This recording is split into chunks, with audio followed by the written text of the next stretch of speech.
Bismillahirrahmanirrahim. Assalamualaikum warahmatullahi wabarakatuh.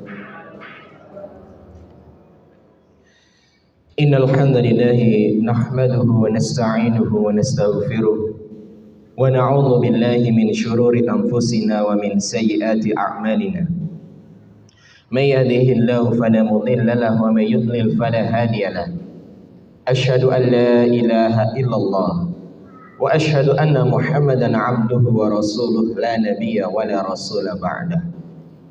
Qala Allah Ta'ala fi kitabihil karim, a'udzu billahi minasy syaithanir rajim. Ya ayyuhalladzina amanu taqullaha haqqa tuqatih wa la tamutunna illa wa antum muslimun. Wa qala fi ayatin ukhra, ya ayyuhan nasu taqu rabbakum alladzi khalaqakum min nafsin wahidah wa khalaqa minha zawjaha wa batha minhuma rijalan katsiran wa nisaa'a wattaqullaha alladzi tasaaluna bihi wal arham innallaha kana 'alaykum raqiba. Wa qala fi ayatin ukhra, ya ayyuhalladzina amanu taqullaha wa qulu qawlan sadida yuslih lakum a'malakum wa yaghfir lakum dhunubakum wa may yuti'illaha wa rasulahu faqad faza fawzan 'azima. Amma ba'd, fa inna asdaqal hadits kitabullah wa khairal hadi hadi Muhammadin sallallahu alaihi wasallam wa syarral umuri muhdatsatuha wa kullu muhdatsatin bid'ah wa kullu bid'atin dhalalah wa kullu dhalalatin finnar. Bapak Ibu yang dirahmati oleh Allah, insyaallah pada kesempatan kali ini kita akan mengaji bersama mengenai permasalahan keimanan.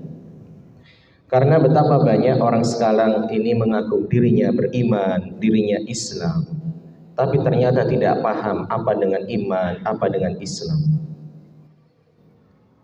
Dan betapa sering kita dengar, saya yakin setiap mubalik atau khatib ketika menyampaikan khutbahnya atau wasiahnya, nasihatnya, pasti seringkali diawali dengan ayat yang semua kita hafal, yaitu ya ayyuhalladzina amanu taqullaha haqqa tuqatih wa la tamutunna illa wa antum muslimun. Niki nek bisa jangan sampai kita itu hanya hafal tapi nggak tahu betapa berat dan besarnya ayat ini, Bapak Ibu. Karena ini panggilan untuk kita semua. Semua ayat-ayat yang berawalkan ya ayyuhalladzina amanu, pasti setelah itu ada peringatan dari Allah, entah itu perintah atau larangan. Karena itu Allah sedang mengajak dialog dengan kita. Wahai orang-orang yang beriman, apa wasiat Allah saat itu? Ya ayyuhalladzina amanu taqullaha haqqa tuqatih.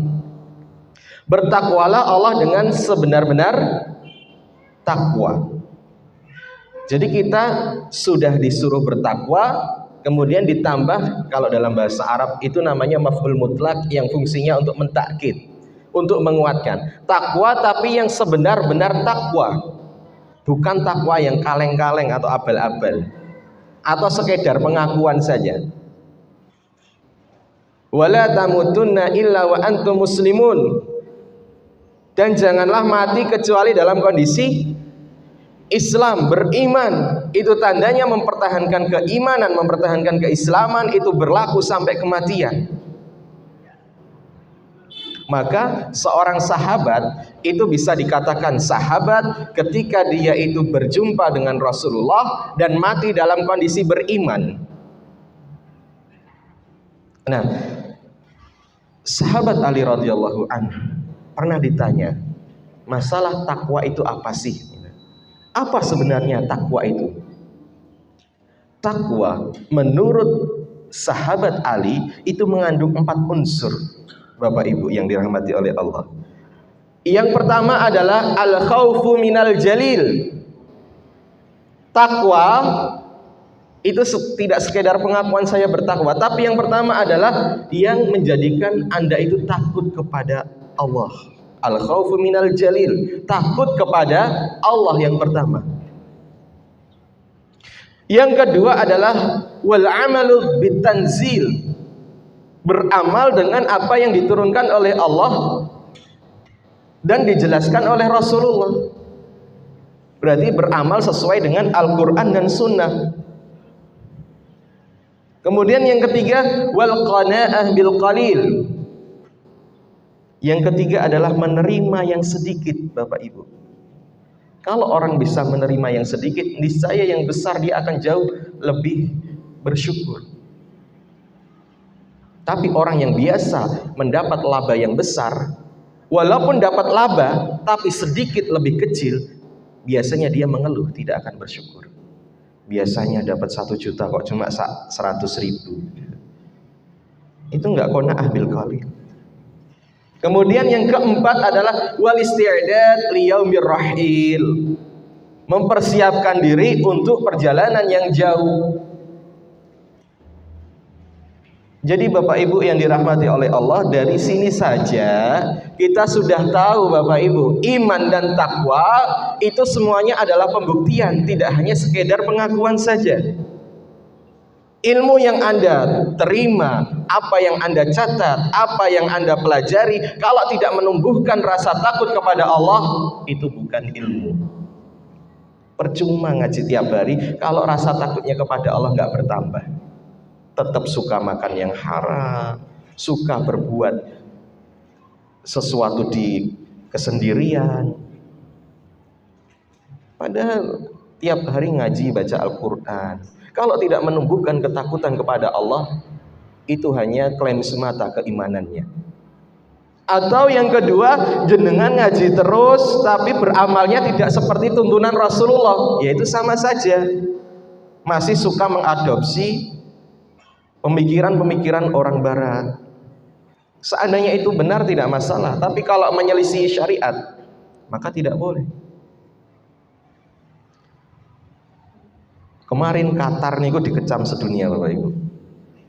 Qatar niku napa niku? Sekarang jadi tuan rumah Piala Dunia. Nah, sedangkan ya saelek-eleke Qatar itu dia masih negara Islam lah. Ada beberapa syekh yang lurus. Mereka nggak mau menerima konsep LGBT. Yang itu dianggap oleh orang sedunia adalah HAM, hak asasi manusia. Sampai banyak yang mengecam kita salah milih dalam tuan rumah ini karena intoleran dan sebagainya, tidak sesuai dengan hak asasi, tidak menjunjung nilai-nilai hak asasi manusia. Saya mendengar sebuah cuplikan pernyataan dari seorang syekh.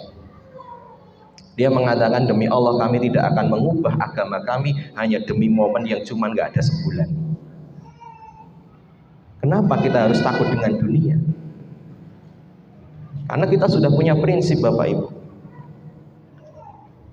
Maka kita harus sesuai dengan kehidupan ini, sesuai dengan apa yang diturunkan oleh Allah dan dijelaskan oleh Rasulullah. Kemudian yang ketiga adalah al-qanaah bil qalil, mengajarkan kita senantiasa bersyukur Bapak Ibu. Karena qanaah itu tanda ridha kita terhadap apa yang Allah tentukan atas diri kita. Orang yang tidak qanaah itu tandanya dia tidak bisa menerima apa yang sudah Allah bagikan untuk dirinya. Kita seringkali punya tabiat merasa kurang terus. Dan itu sudah disiratkan dalam Al-Quran. Alhaakumut takatsur hatta zurtumul maqabir. Kalian itu akan senantiasa berbangga-bangga, merasa kurang terus. Sudah punya jam yang harganya 10 juta, ijek tuku sing 100 juta. Punya tas yang harganya 500.000, masih cari yang 500 juta. Mereka akan senantiasa berbangga-bangga. Sudah punya Avanza, masih pingin Innova. Sudah pingin punya Innova, pingin Fortuner dan sebagainya. Gak ada puasnya. Mereka gak akan pernah puas sebelum tanah itu menyumpal mulut-mulut mereka. Gak akan puas. Mereka gak akan tahu kalau semuanya yang dia inginkan itu akan ditinggalkan. Maka sebuah kenikmatan ketika kita itu oleh Allah keinginan terhadap dunia itu disederhanakan. Nggak terlalu pingin dengan hal-hal yang sifatnya cuman gemede, istilah wong Jawa niku. Melebihi apa yang kita butuhkan.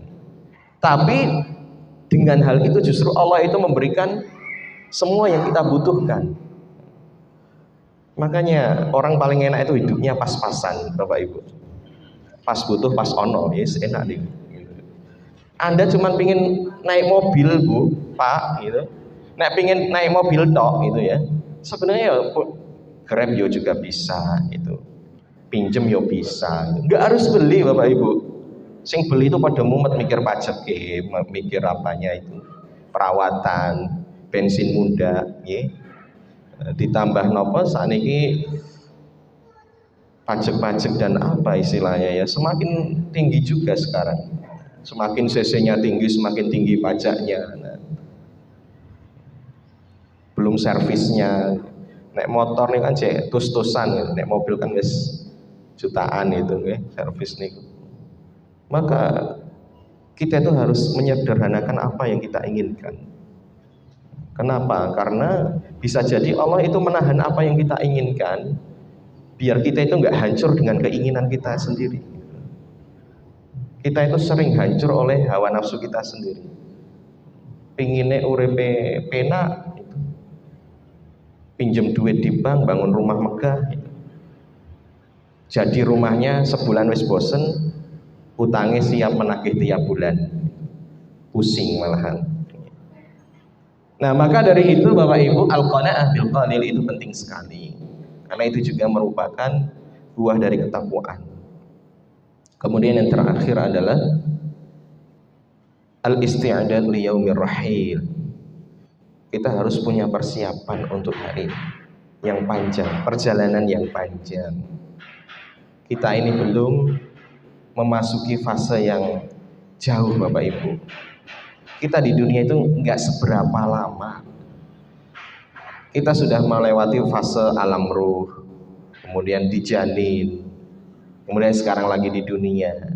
Nanti masih ada alam barzah, masih di padang mahsyar, nanti baru dihisab, kemudian masih banyak runtutannya. Untuk sampai ke surga atau neraka itu masih sangat jauh. Bayangkan saja Rasulullah itu di kuburan 1400 tahun sekarang ini. Usia di dunia cuma 63 tahun. Perbandingan antara dunia dengan barzah saja sudah segitunya. Apalagi dengan yaumil akhir. Nabi Adam jangan ditanya berapa ribu tahun. Usianya ada 1000 gitu.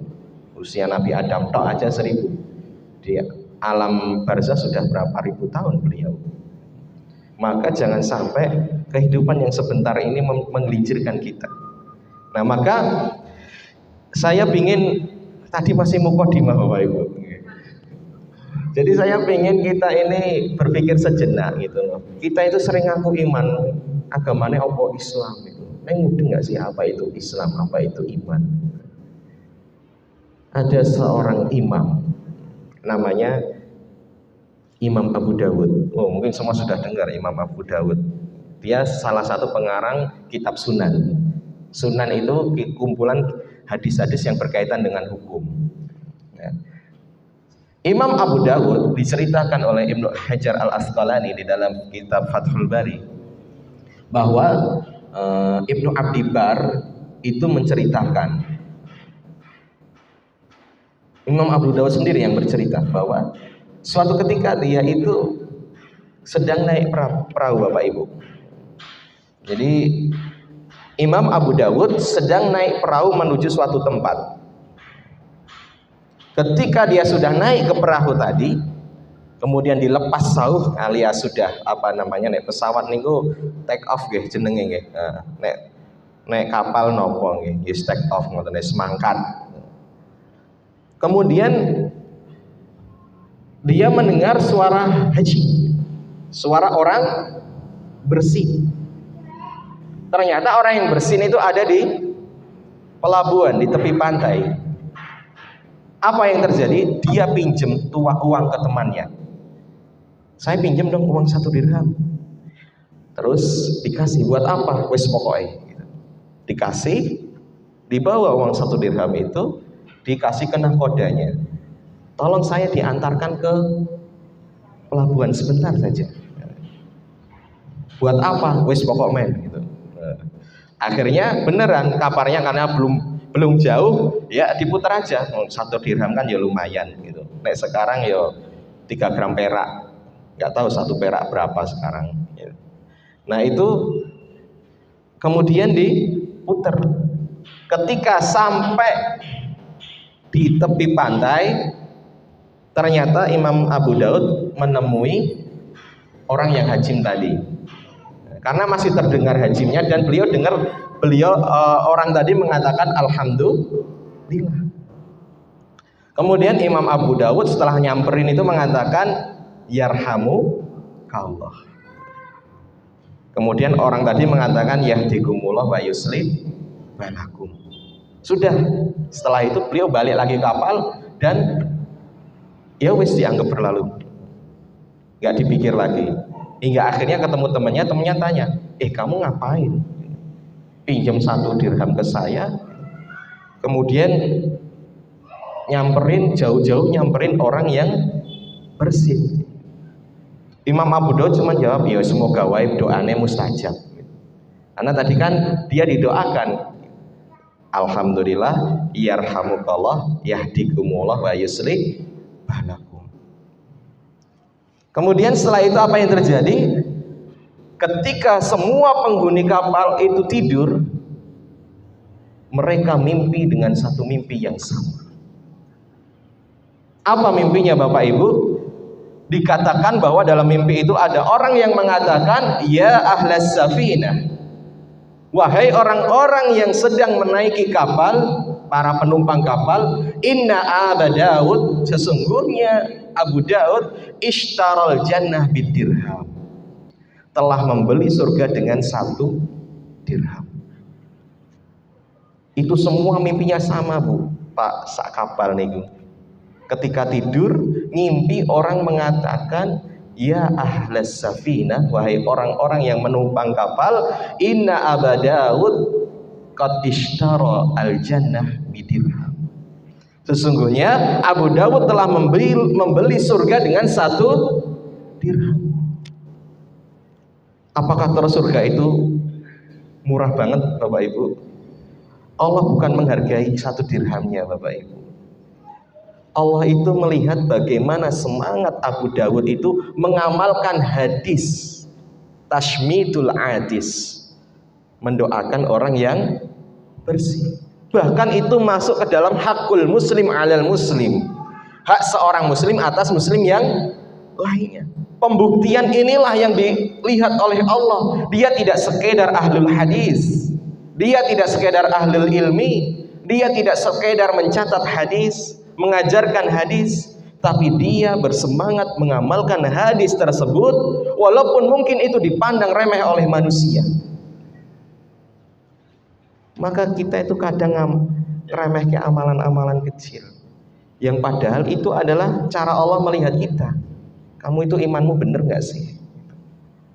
Katanya cinta, hal-hal kecil aja gak bisa.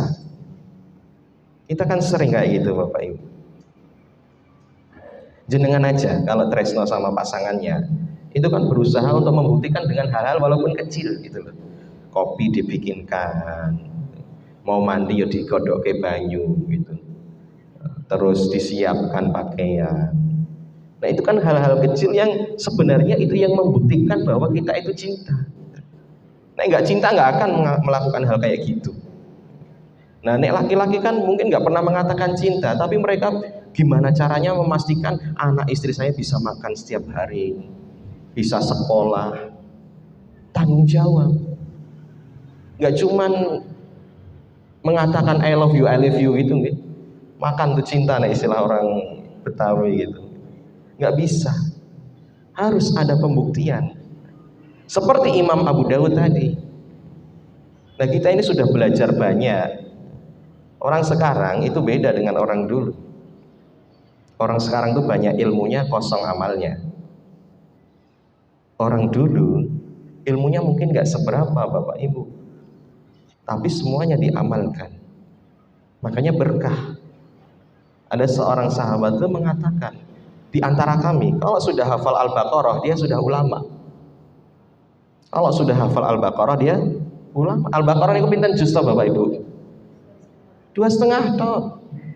2,5. Enggak sampai 30 juz. Enggak sampai sepertiga nih. Tapi kata para sahabat kalau sudah hafal Al-Baqarah itu sudah ulama. Kenapa? Karena mereka setiap menghafalkan 10 ayat tidak akan menambah 10 sebelum mengamalkan seluruhnya. Kita sing nambah.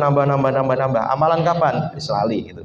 Wong sing diapale lali kadang wis hafal, sisoe lali.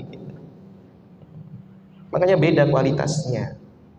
Maka saya nggak heran Bapak Ibu, kalau banyak hafidul Quran zaman sekarang, jangankan mengamalkan, sing dibaca paham aja, kadang nggak paham.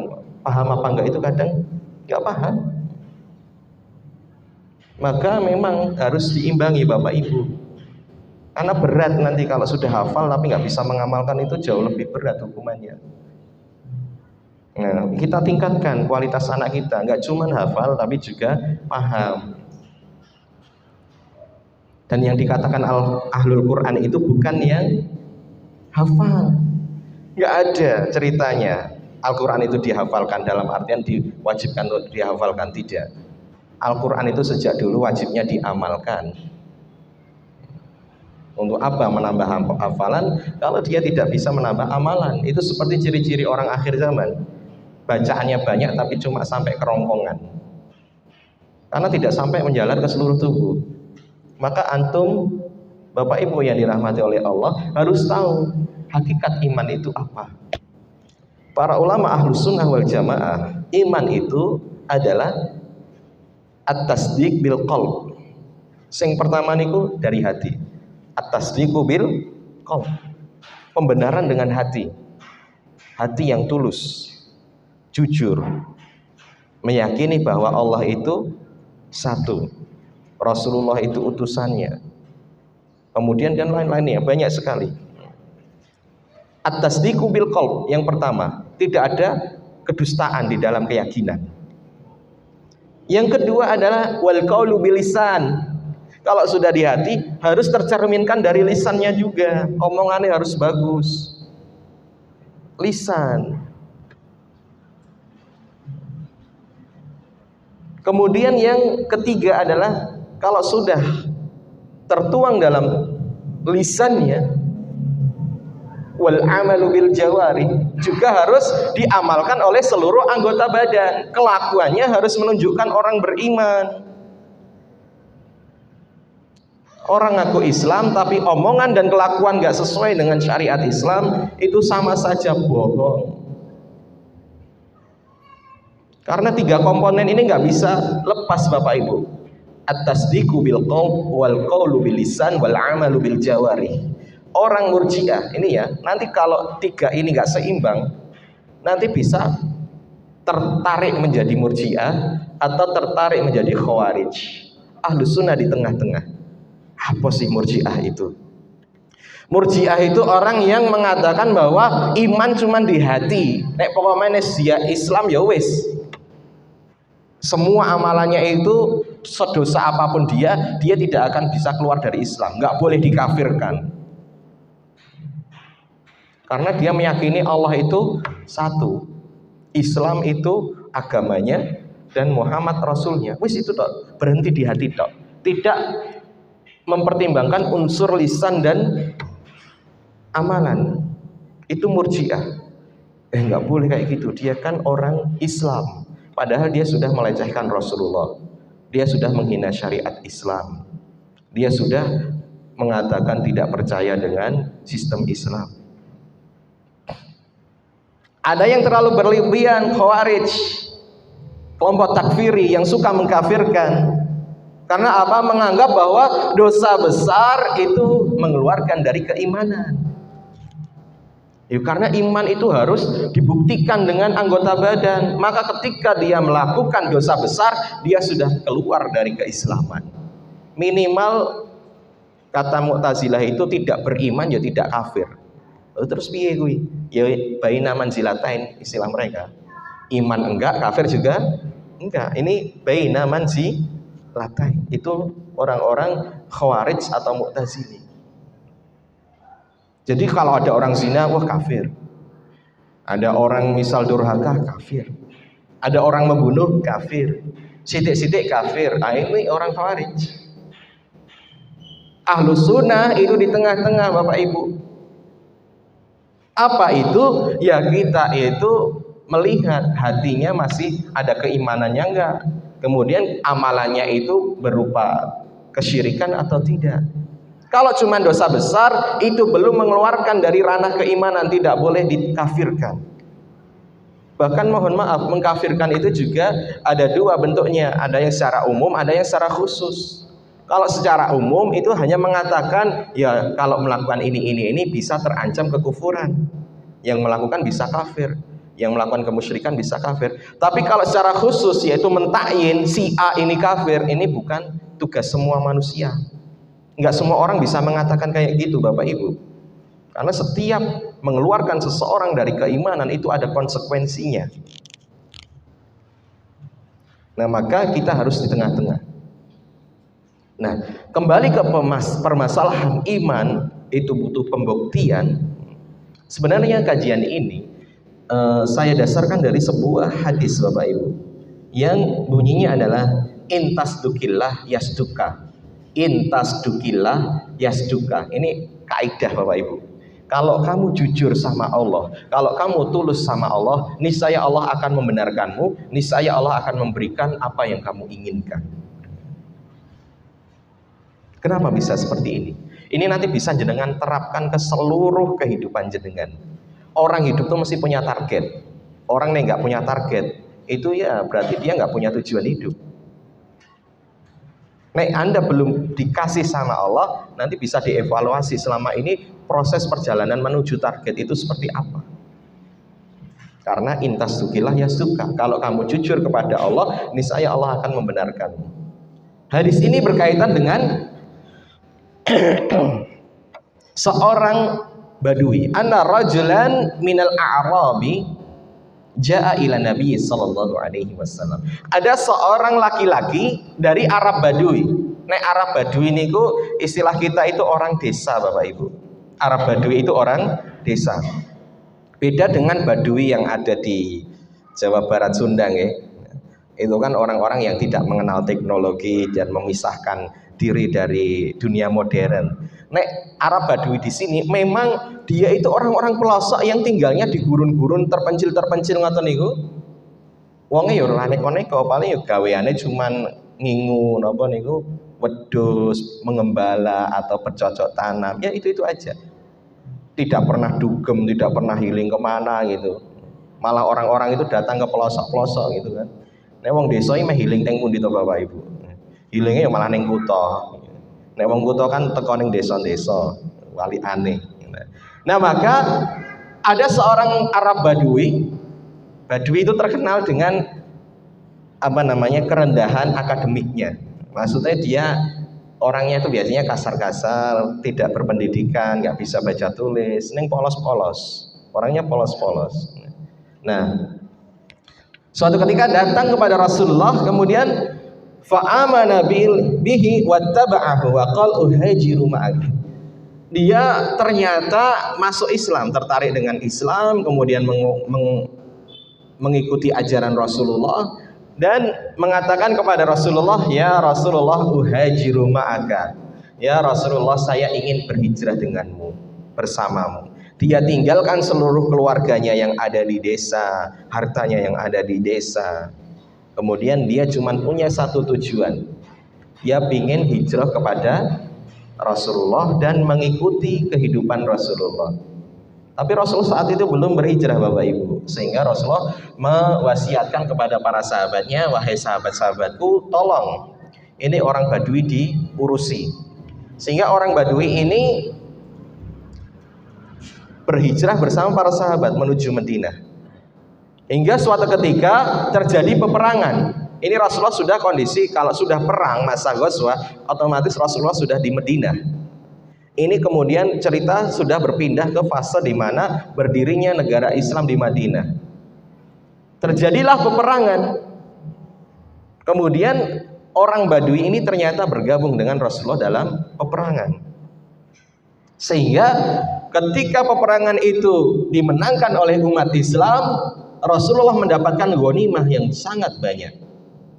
Hingga akhirnya Rasulullah membagi-bagi ghanimahnya gitu. Bagian-bagiannya sesuai dengan saham-sahamnya, yang naik kuda berapa, yang berjalan berapa, kemudian yang ikut siapa saja, semuanya dapat.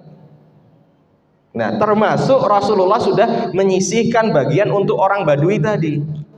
Hingga akhirnya Rasulullah menyuruh salah seorang sahabat untuk memberikan bagiannya menunaikan amanah itu untuk diberikan kepada Badui tadi.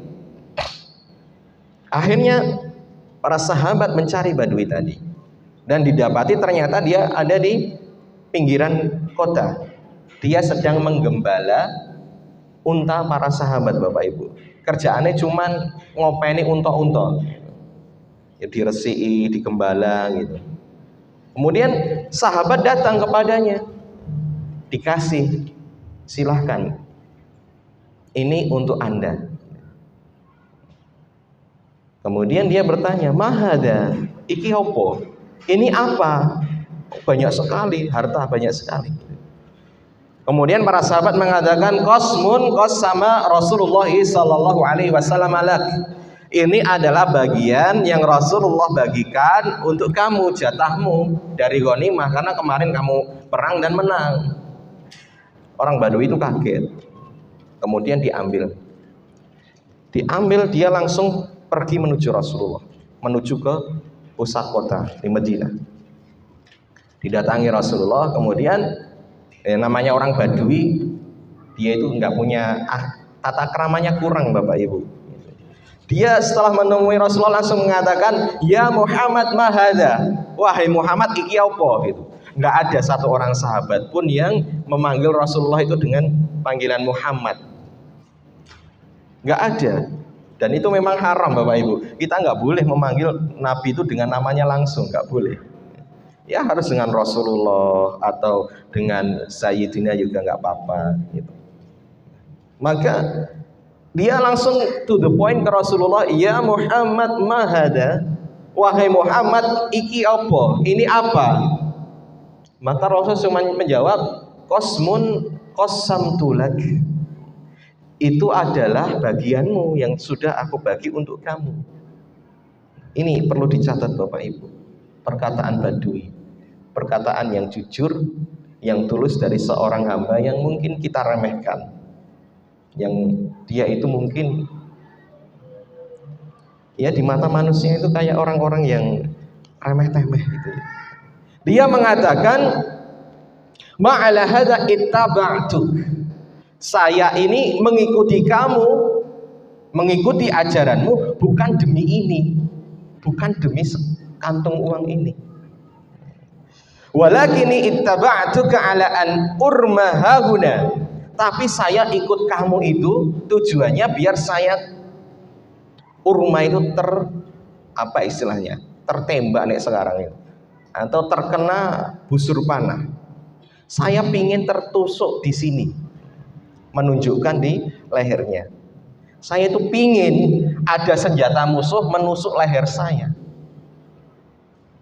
Tapi dia nggak mengatakan seperti itu. Dia cuma mengatakan an urma hahuna. Saya pingin di sini loh, ada tusukan.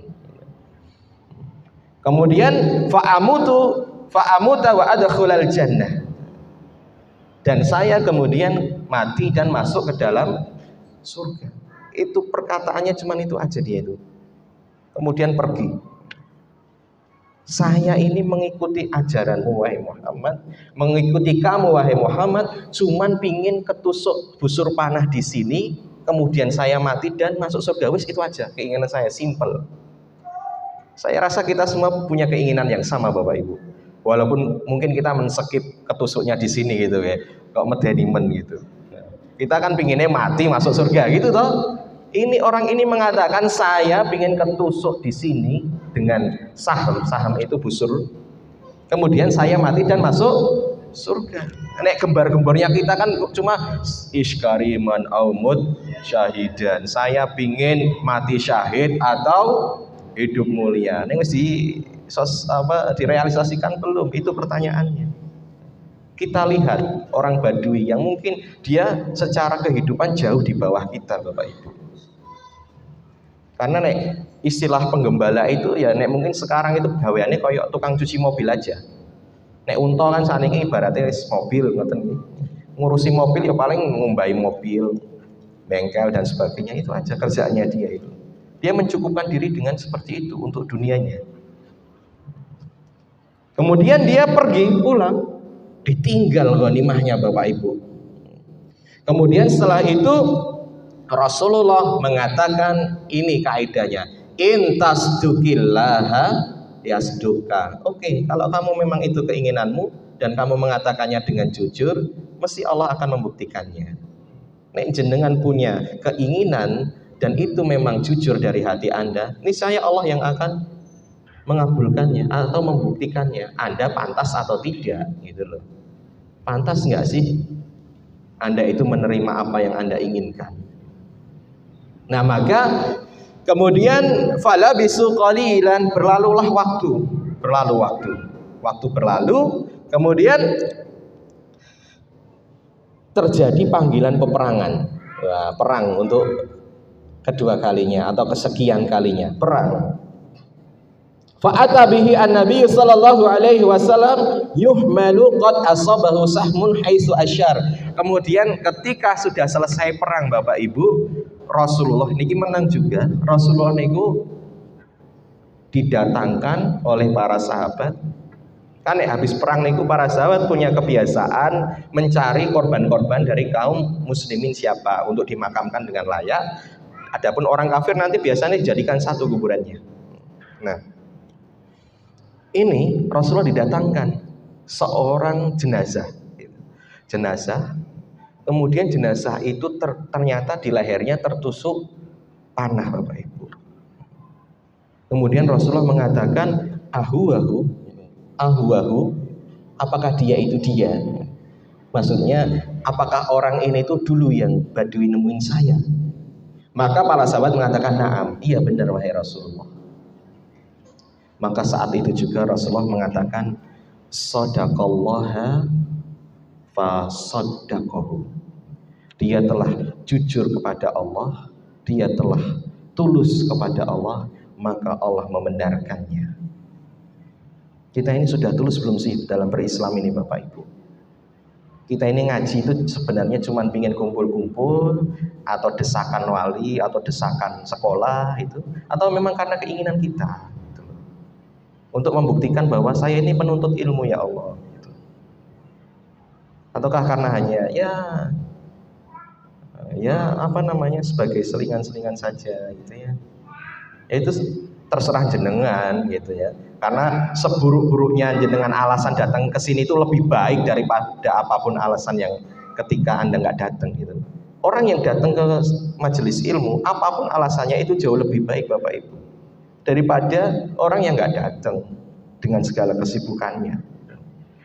Maka ketika Rasulullah mengatakan sadaqallaha fasaddaqahu, ini juga kaidah Bapak Ibu. Nek Anda tulus, niscaya Allah kasih. Kamu itu selama ini nyari suami yang soleh itu tulus gak sih? Gitu. Pernah lihat diri gak sih?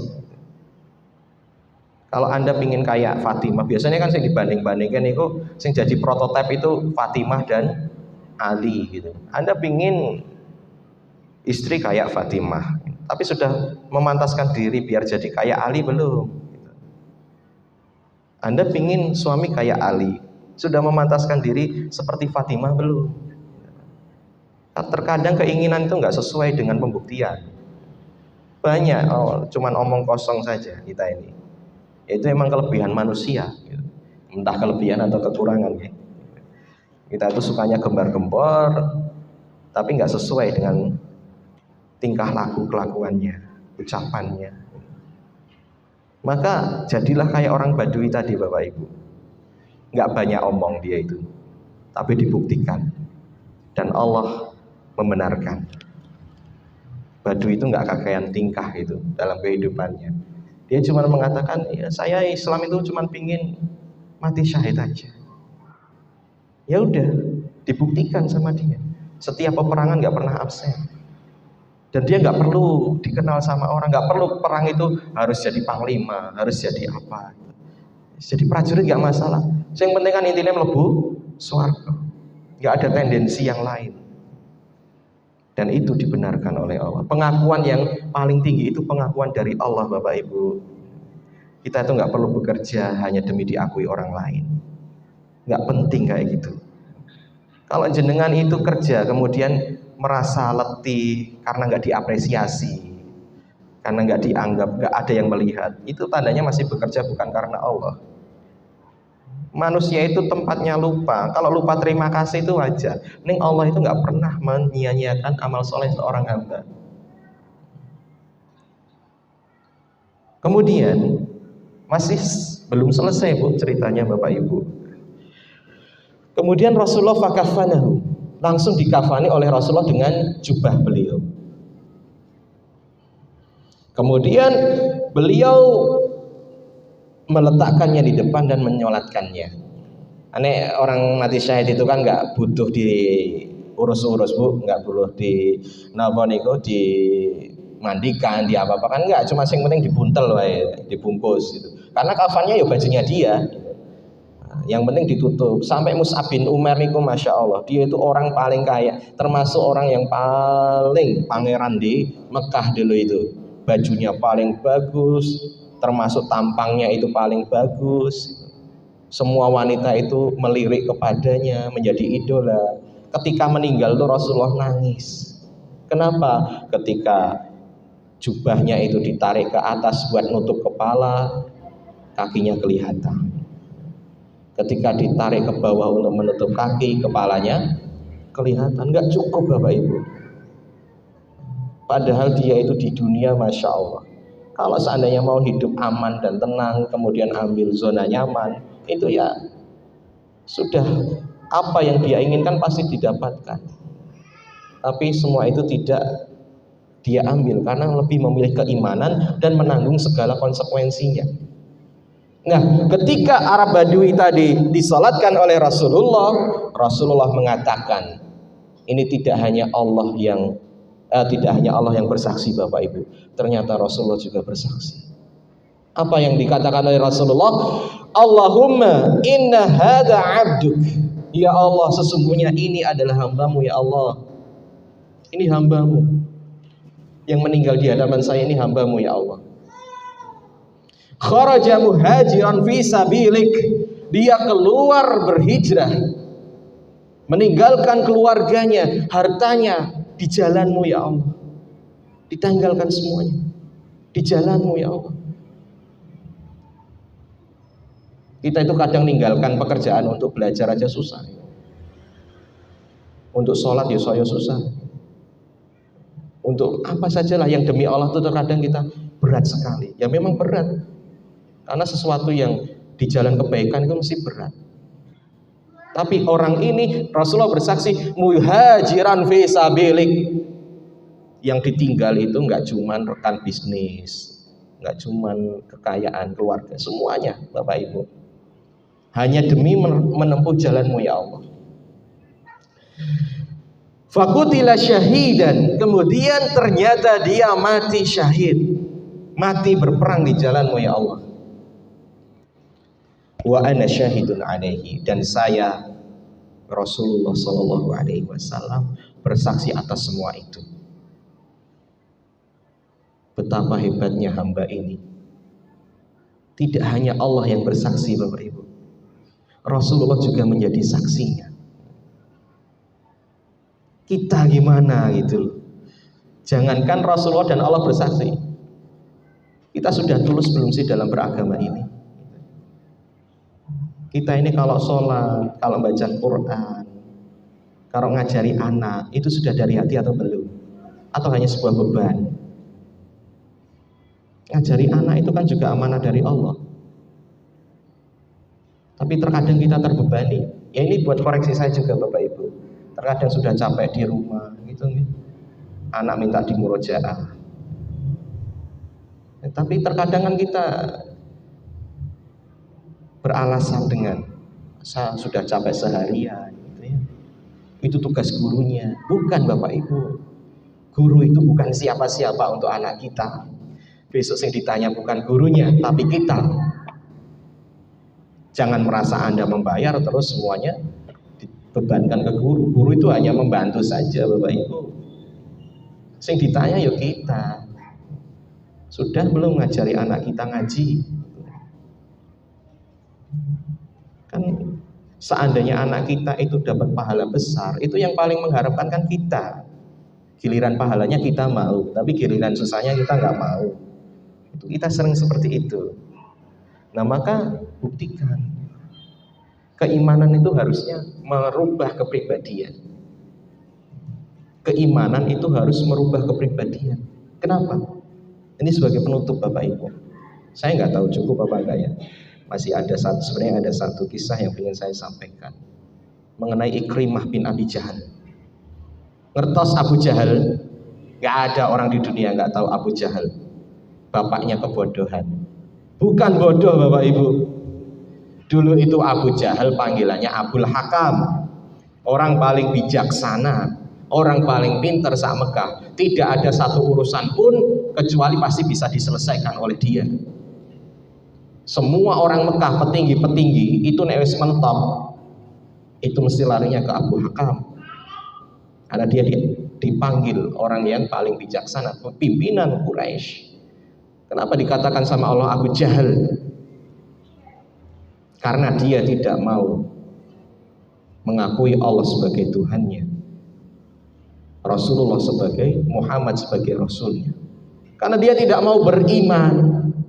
Dan dia tahu kalau dia beriman mengatakan la ilaha illallah Muhammad Rasulullah, maka dia harus menjalankan konsekuensinya. Kayak kita kan cuma la ilaha illallah tapi nggak paham. Abu Jahal itu dia paham Bapak Ibu, makanya dia mau dibikin kayak apa itu nggak akan mau mengatakan karena tahu konsekuensinya. Tidak cuma di lisan saja.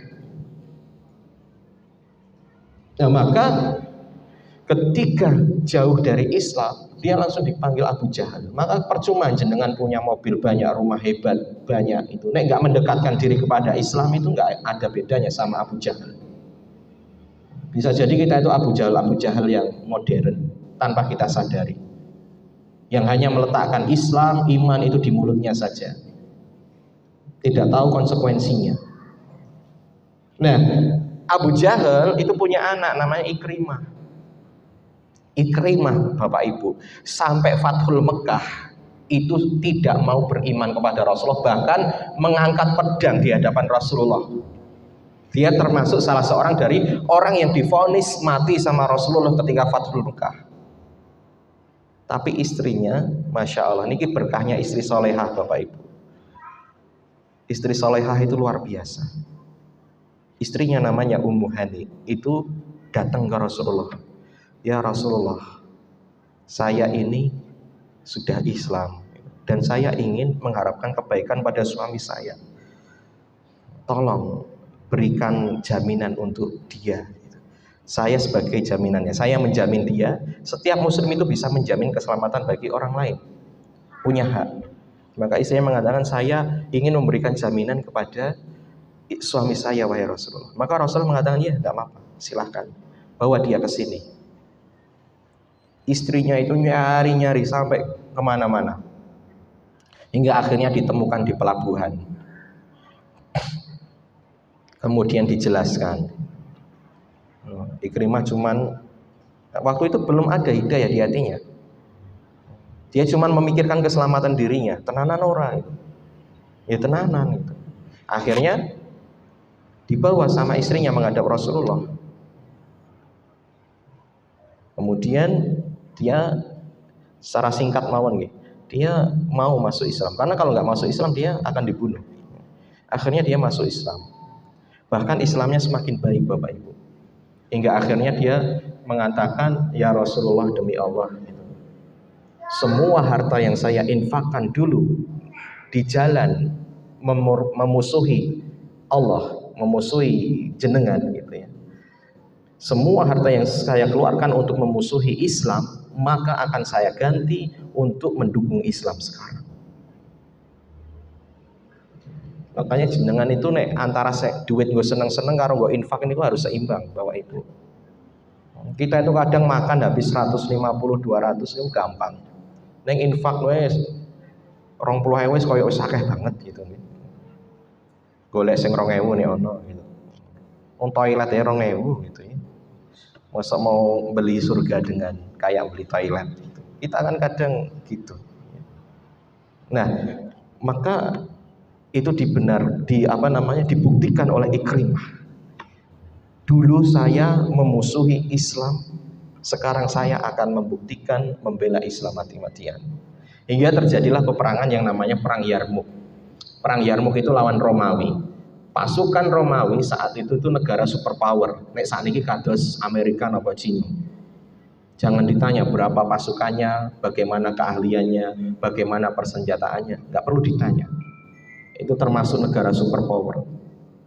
Hingga akhirnya ketika pasukan muslim yang sangat sedikit itu terdesak, dia membaiat dirinya. Dia maju ke depan dan mengatakan, wahai kaum muslimin, siapa yang mau berbaiat mati dengan saya? Siapa yang mau menjadi pasukan siap mati bersama saya? Maka pamannya itu yang pertama kali memanggil jawabannya, Al-Haris bin Hisham. Niki dulure Abu Jahal. Abu Jahal ini kan namanya Amr bin Hisham. Nah niki sedulure Al-Haris bin Hisham. Kemudian saya mau wahai Ikrimah, ayo kita mati di jalan Allah. Maksudnya berbaiat mati itu tandanya maju terus sampai mati Bapak Ibu. Ada 400 orang yang mengikuti Ikrimah. Hingga akhirnya mereka merangsek depan terus dan akhirnya kaum muslimin diberikan kemenangan oleh Allah. Kemudian ketika perang sudah selesai, ada petugas PMI nih sekarang niku sing bagian ngurusi wong-wong sing luka. Hingga akhirnya ditemukan ada Al-Haris bin Hisham, kemudian ada di dekatnya itu ada Ikrimah bin Abi Jahal, kemudian di sampingnya ada Ayas bin Abi Robi'ah, Ayas. Nah, ketika yang pertama itu didatangi Al-Haris niku orang yang kalau perang itu kan sangat capek dan tubuhnya itu biasanya butuh dehidrasi, butuh air. Yang paling dibutuhkan itu pertama mesti air Bapak Ibu. Karena itu untuk energi. Air kan kehidupan untuk mengembalikan kebugaran. Akhirnya apa? Datang seorang membawa air karena ada suara erangan gitu ya, meminta air. Didatangi, oh ternyata Al-Haris, pamannya Ikrimah.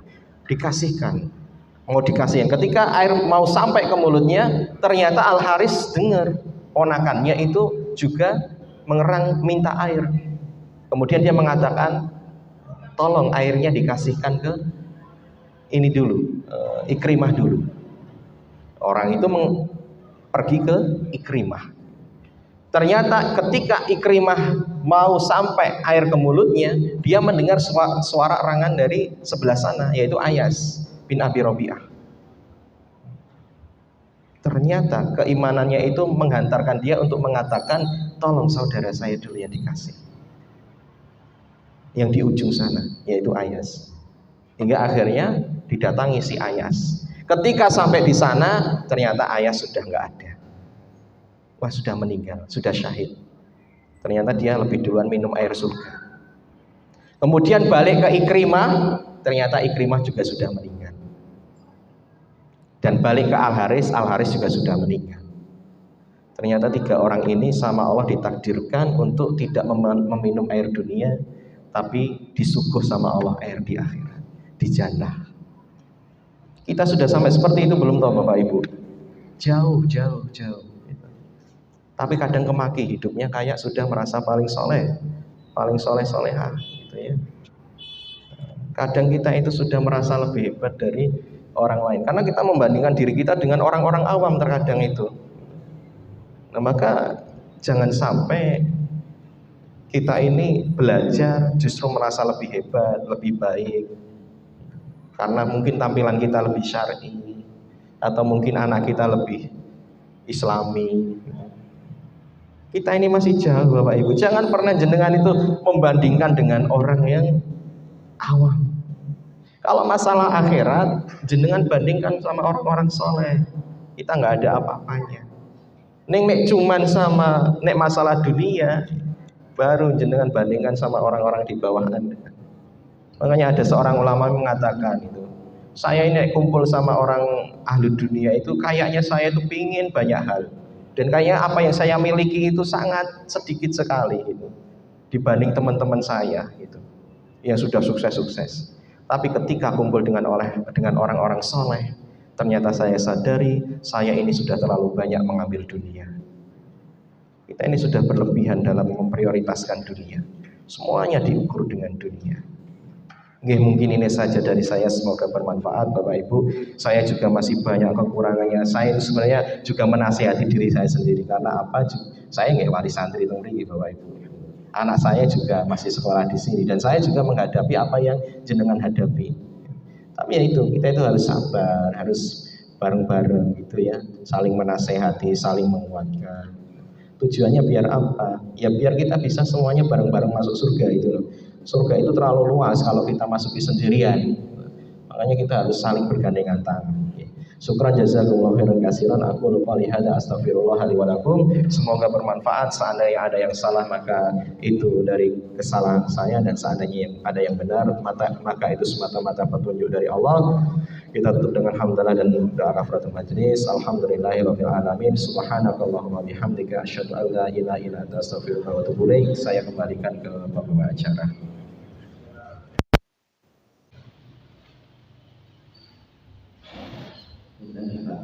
Alhamdulillah, jazakumullah khairan kepada Ustaz Supriyadi atas materi yang telah disampaikan. Semoga kita semua dapat memahami dan mengamalkan sehingga dapat menjadi amal jariah untuk kita masing-masing. Sebelum kita tutup, mungkin Bapak Ibu ada pertanyaan dari Bapak? Mungkin ada pertanyaan dari Umahan mungkin? Tidak ada. Baik. Terima kasih. Assalamualaikum warahmatullahi wabarakatuh. Salah satu pembuktian iman kita itu adalah sholat kita. Nah, ketika sholat yang kita lakukan itu kadang-kadang susah ya, khusyuk dan sebagainya. Apakah ini bisa digolongkan sebagai pembuktian iman kita? Yang kedua, kenapa ya sholat itu kok bisa gampang diragu ya? Ini ada salah di mana ini? Kemudian bagaimana cara kita? Terima kasih. Assalamualaikum warahmatullahi wabarakatuh. Yang pertama mungkin yang saya anggap, apakah kekhusyukan sholat itu bisa menjadi indikasi pembuktian keimanan, atau tidak? Khusyuk ya berarti apik, nek enggak khusyuk berarti bermasalah, mungkin gitu Bapak ya Mas Teh. Ngoten ya Pak. Ya itu hanya salah satu sedikit dari tolak ukur aja Bapak Ibu. Ya karena memang kondisi terdekat seorang hamba itu kan ketika sholat dengan Allah. Nah, ketika sholat aja nggak khusyuk, otomatis bisa dipastikan di luar sholat mesti lebih nggak mikir Allah gitu loh. Maka ini sekaligus menjawab yang kedua, gimana caranya sholat khusyuk gitu. Karena nanti setiap orang yang sholat itu pahalanya benten-benten Bapak Ibu, dinilai sesuai dengan kekhusyukannya. Ada yang dapat 0, ada yang dapat 10, 50, 80, 100. Itu semua tergantung kekhusyukannya. Tayyib, gimana biar sholat itu khusyuk? Sebenarnya banyak artikel atau buku yang membahas mengenai gimana sholat khusyuk. Tapi saya ingin sedikit memberikan tips saja, ya otomatis diletakkan dulu dunia di luar masjid. Maksudnya apa? Jenengan itu nek pingin khusyuk, otomatis ya ketika Allah manggil hayya 'alas shalah, itu sudah ada indikasi tingkat kekhusyukan jenengan itu seperti apa ya. Ketika jenengan dengar hayya 'alas shalah, Allah manggil ayo sholat, itu responnya seperti apa? Tetap kerja, apa orang gagas, apa langsung bersegera, atau bahkan sebelum hayya 'alas shalah sudah mendatangi gitu loh. Jenengan itu ketika suami minta sesuatu, tipikalnya ibu-ibu itu melayani, ada yang sebelum minta sudah dikasih, gitu. Ada yang baru ngasih kalau meminta, ada yang minta ya ora dikasih gitu ya. Nah, ini kan beda-beda. Nah, maka suami akan menilai dari situ. Nah, Allah juga melakukan, kita nggak boleh menyamakan Allah dengan seorang makhluk ya. Cuman ini hanya sebagai gambaran saja. Bahwa Allah nanti akan menilai jenengan bagaimana respon terhadap ayo kita sholat. Kalau Anda bisa datang kemudian sholat sunnah dulu, saya yakin orang yang sholat jamaah dengan sholat sunnah dulu itu mesti tingkat kekhusyukannya jauh lebih tinggi daripada orang yang datang ketika imam sudah takbir. Beda Bapak Ibu. Makanya Rasulullah itu kan melarang jangan mendatangi sholat jamaah dengan lari-larian. Ya wis mlaku wae sing anteng, intoke sepiro disempurnakne. Karena kalau kita tergesa-gesa, kita itu terengah-engah, nggak akan paham apa yang kita baca. Sebenarnya ya terus ojo terus nek telat terus mlaku terus dan kebiasaan gitu nggak jadinya masbuk terus nggak, bukan seperti itu Masnya. Maksudnya itu ya kalau datang jauh sebelum iqomah kalau bisa. Nah, maka nanti akan bisa menjadi tenang. Tapi jangan sampai gitu ya merasa putus asa, gitu. Merasa saya sholat kok nggak pernah khusyuk itu ya. Apa iman saya itu bermasalah? Ya. Kalau jenengan muhasabah seperti itu bagus Bapak Ibu. Artinya ada orang yang menghisap imannya itu adalah orang yang baik. Dalam artian para sahabat dulu biasa menghisap imannya. Saya itu munafik gak sih? Saya munafik gak sih? Munafik itu cirinya wa idza qamu ila sholati qamu kusala. Kalau datang ke sholat, datangnya males-malesan gitu. Tidak ingat Allah, tidak zikir Allah kecuali sebentar gitu. Ya itu kita memang hidup di zaman sekarang itu banyak rintangannya Bapak. Apalagi jenengan kok sampai masuk masjid bawa HP. Saya yakin gak khusyuk. Gak khusyuk. HP itu musuh terbesar kita. Apapun aktivitas Anda, pegang HP mesti rusak. Mesti nih. Oh, saya kan baca Al-Quran di HP. Iya, bacanya paling 5 detik. Habis itu SMS-an WA. Nah, gitu. Karena pesan dari manusia itu lebih menarik daripada pesan dari Allah. Pokoknya jangan HP. HP itu merusak segalanya. Oke lah, dia bermanfaat. Itu kalau di tengah orang-orang cerdas, Bapak Ibu. Kita ini bukan orang cerdas. Orang cerdas itu yang selalu ingat mati, yang akan nggak terlena dengan HP gitu loh. Kita itu lebih ke orang bodoh, saya katakan kasar, orang yang banyak lupa dengan kematian. Karena tolok ukur cerdas itu bukan IQ-nya tinggi, tapi orang yang bisa memisah dan bisa menyiapkan segalanya untuk kematian. Nah, ini ngadep Allah aja kita masih asyik dengan dunia, itu bukan orang cerdas saya. Maka hati-hati Pak. Itu saya itu kita ini sudah sampai tahap kritis dalam kecanduan HP. HP ketinggalan tuh bingung setengah mati, sampai direwangi muter gitu. Al-Quran ketinggalan biasa aja, bahkan mungkin nggak pernah bawa. Ya karena kita nggak merasa butuh dengan Quran. Ya saya kasarannya gitu karena realitinya seperti itu Pak. Kita nggak pegang Al-Quran tuh biasa aja. Nenek nggak pegang HP nya gatel tangannya. Padahal nanti HP itu nggak akan jenengan bawa ketika kematian jenengan datang. Bahkan di kuburan aja nggak ada orang yang dikubur pakai bawa HP itu. Nggak ada Pak. Tapi kenapa sekarang kita nggak bisa hidup tanpa HP? Ya itu karena itu. Buktikanlah coba jenengan hari ini lah. Saya HP sama Al-Quran banyakan mana saya buka. Nek memang iman saya itu cinta kepada Al-Quran bukan HP. Wes ngalahke HP tok wae lah. Ngalahke HP nek memang jenengan itu imannya jujur. Nek bisa itu. Nek bisa Masya Allah, maka Allah akan melihat. Nggak perlu dibuktikan ke orang lain, Allah yang melihat gitu. Allah yang melihat. Ya itu saja Pak dari saya, nasihat saya. Syukran jazakallah.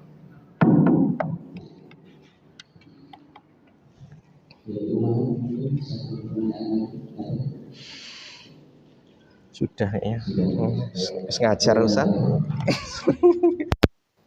Baiklah Bapak Ibu yang dirahmati Allah, kita akhiri, kita selesaikan pertemuan kita pada pagi hari ini.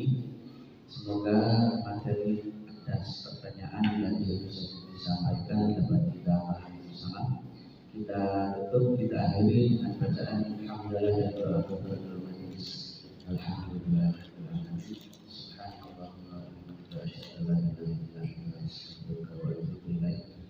Akhirul kalam, kami bawa acara undur diri. Kurang lebihnya mohon maaf. Wassalamualaikum warahmatullahi wabarakatuh.